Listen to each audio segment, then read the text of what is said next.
A sword is against her treasures, and they will be robbed. A drought is against her waters, and they will be dried up, for it is the land of carved images. Are you guys understanding what we're reading? And they are insane with their idols. Therefore, the wild desert beast shall dwell there with the jackals, and the ortrages, I'm probably not saying that word right, shall dwell in it. It shall be inhabited no more forever, nor shall it be dwelt in from generation to generation, as God overthrew Sodom and Gomorrah and their neighbors, says the Lord. So no one shall reside there, nor son of man dwell in it. I want to break this down so bad, what we just read. It's like a whole other sermon though. So verse 35, 36, 37, 38 of chapter 50. Verse 35, let's start at verse 35. A sword is against the Chaldeans, says the Lord. A sword, okay? Against the inhabitants of Babylon, and against her princes and her wise men. So it's starting with the princes and the wise men. A sword is against the soothsayers, and they will be fools. That's another way of saying people or them who speak loosely with their words. The sword will be against them, and they will sound like fools eventually, because they think what they're saying is just going to get them through anything. A sword is against her mighty men, and they will be dismayed. I knew that was the reason why I parentheses that. Did y'all notice? What does dismayed mean? Let's look up the word dismayed. Dismayed. Cause someone to feel consternation and distressed. So distressed, just feeling distressed. Oh my goodness, Lord help me. Feelings of anxiety or dismay typically is something unexpected. Anxiety. Perfect example to make this transition. Something happens, you don't follow what God and Yah is trying to tell you to do.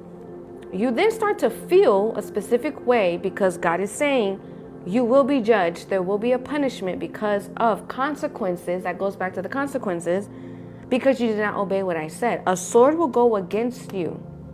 Sword is against her mighty men, and they will be dismayed. They were mighty men. Think of it. Think of the spirits and the things that we live with and the things that we deal with.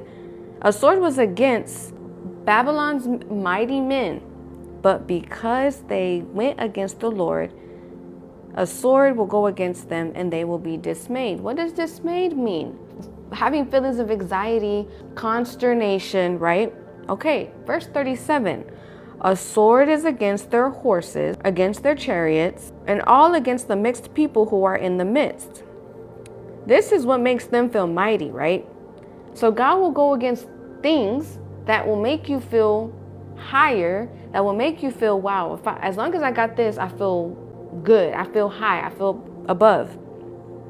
But there's still going to be a sword against that, against all the mixed people who are in their midst, and they will become like women. Come on. I don't know if I'm the only one that's getting it. I feel like, let's keep going. They will become like women. A sword is against her treasures, and they will be robbed, feeling like they don't have anything. 38, a drought is against her waters, and they will be dried up. For it is the land of carved images, and they are insane with their idols, basically worshiping other gods, worshiping false gods.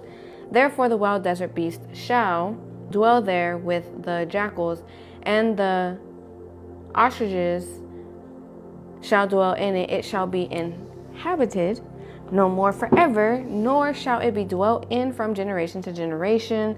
That means God has been trying to kill it, get rid of it. Verse 40, as God overthrew Sodom and Gomorrah and their neighbors, says the Lord, no one shall reside there, nor son of man dwell in it. Verse 41, behold, a people shall come from the north, and a great nation and many kings shall be raised up from the ends of the earth. They shall hold the bow and the lance. They are cruel and shall not show mercy. Their voice shall roar like the sea. They shall ride on horses, set in array like a man for the battle against you, O daughter of Babylon. Think about why in the Bible it talks about this, and when he talks about places, it's always a her.